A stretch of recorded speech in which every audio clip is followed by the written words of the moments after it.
The tendency of an organism or a cell to regulate its internal conditions is known as homeostasis. As a lifestyle disease, asthma attacks are a result of an overreaction to various stimuli that constrict the muscles surrounding the airways, which disrupt this internal balance. An asthma attack is a sudden worsening of chronic asthma in which the lining of the airways become inflamed and excess mucus is produced, causing the person to excessively cough, wheeze, and become short of breath. Stimuli triggers can include inhaled pollen and mold spores, extreme weather changes, and infection of the respiratory system, which causes hypersensitive response in the airways. However, discussed in this presentation will be the homeostatic feedback loop of exercise-induced asthma, in which the mixture of cold and dry air, alongside the increasing demand for oxygen, triggers an intense response from various receptors and effectors. These receptors and effectors work in unison to try and regulate respiratory homeostasis in the body. The function of normal, regulated respiration provides an elaborate and impetuous negative feedback loop.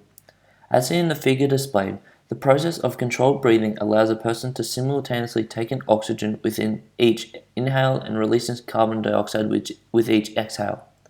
From there, oxygen travels through the trachea until it reaches the lungs. Following, the trachea divides and oxygen separates into different bronchi branches and entering the bronchioles in the lungs, where it exchanges into the alveoli. In the alveoli, a gas exchange occurs, where oxygen is processed ready for use in the bloodstream.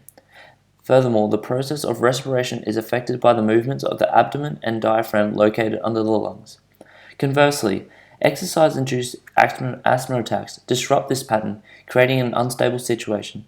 In these episodes, homeostasis is unsettled by the stimuli of increased heart rate and mixture of cold and dry air in the respiratory system. In the case of exercise-induced bronchoconstriction, this cyclic negative feedback loop is disrupted by increased heart rate and intensified oxygen demand. Firstly, the process begins with the effect of exercise. The increased demand for oxygen draws onto rapid chest inspirations that allow the stimuli of cold, dry air to enter the airway. Following this, the cold air acts as a biologic signal which activates systolic phosphorylase to release cascade arachidonic acid from the membrane phospholipids. Once released, arachidonic acid is then metabolized and forms various active leukotrienes. Leukotrienes are one of several substances that are released by mast cells during bronchoconstriction and are responsible for a severe inflammatory response causing the airways. These leukotrienes only occur in people suffering induced asthma attacks caused by external stimuli. The muscle triggers short, sharp repulses to try and adapt to the irritation caused by leukotrienes and maintain homeostasis. However, these adaptations initiated by the body are only effective for a short period of time before the effect of the leukotriene receptors damages the airways. The body's necessity for homeostasis induces effector cells or receptor antagonist production to combat the leukotriene cells.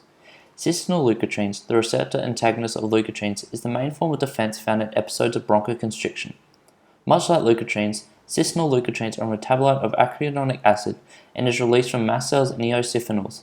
These cystinoid receptors are found in the smooth muscle cells and airway macrophages, where they try and combat detrimental leukotrienes and regulate respiration. These cystinoid receptors can also be artificially produced to combat asthmatic attacks and the effect of leukotrienes.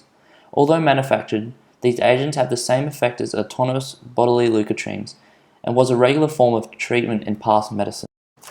Past treatment agents use the science behind leukotriene receptor antagonists to further combat exercise-induced bronchoconstriction. Both acrylate and singulair leukotriene antagonist oral agents were used in the management of asthma and allergic rhinitis in the 1990s. These agents both have the same mechanism as normal cystinoid leukotriene in the body and were widely used to combat asthma. However, these tablets are not used as frequent today due to the hepatotoxic side effects, potentially causing damage to liver and other body systems. Currently, pharmaceutical remedies for combating exercise-induced asthma attacks focus on penetrating the effects of leukotrienes through the use of receptor antagonists, including cystinoid leukotriene. Treatments including Ventolin, antihistamine tablets, and other corticosteroids inhalants are currently used to try and prevent exercise-induced asthma attacks. Although these agents are used, they are not effective for a prolonged period of time. Studies have shown that these short-acting agonists taken 15 minutes to 1 hour before exercise can prevent symptoms for up to 4 hours. However, these remedies have been shown to significantly decrease in bronchoprotection after 1 week of regular use. While these current treatments can have positive effects for asthmatics, they are unable to prevent severe prolonged attacks. However, future treatments are progressively working towards reducing the frequency of these severe attacks.